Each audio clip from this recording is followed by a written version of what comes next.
The Bhagavad Gita, revered by some, known by very few, unknown to most people.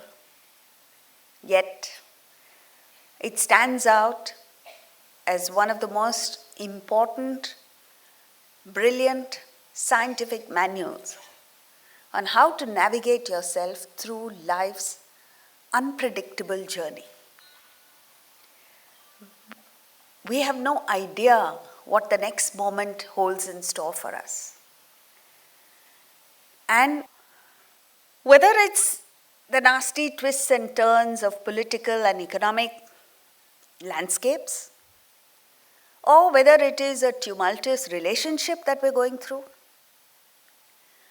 or whether it is that nagging sense of emptiness that all of us carry, we need solutions.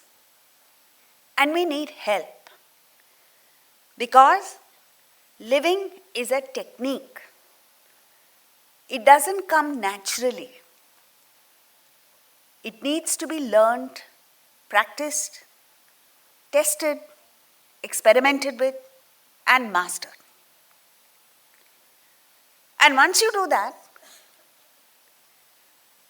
the same life that was challenging and stressful now becomes a breeze. You sail through life's challenges. Nothing seems difficult anymore. And you go beyond. The Bhagavad Gita helps you to go soaring above the world and its challenges and getting to a state of perfection. So, the goal is perfection. And that is intangible, subtle, esoteric, difficult to put your finger on.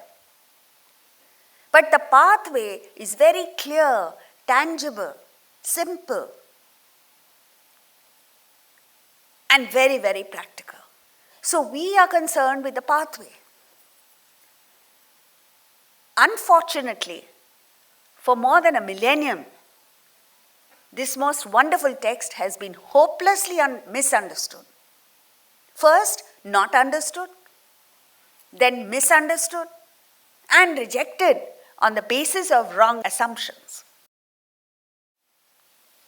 And so, some of us have taken on the arduous task of removing the misconceptions, communicating the real thing, and trying to motivate people to live it.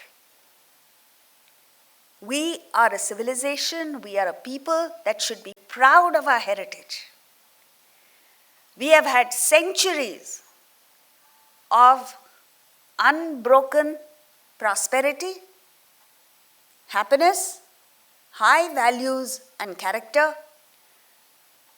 And people from all over the world came to India, first attracted by the prosperity. And then they realized that there are wonderful values that are being practiced here. There are people of high character that live here. And this continued until first they came to learn, to trade, and then they came to conquer, plunder, because we became weak. And we still continue to be weak.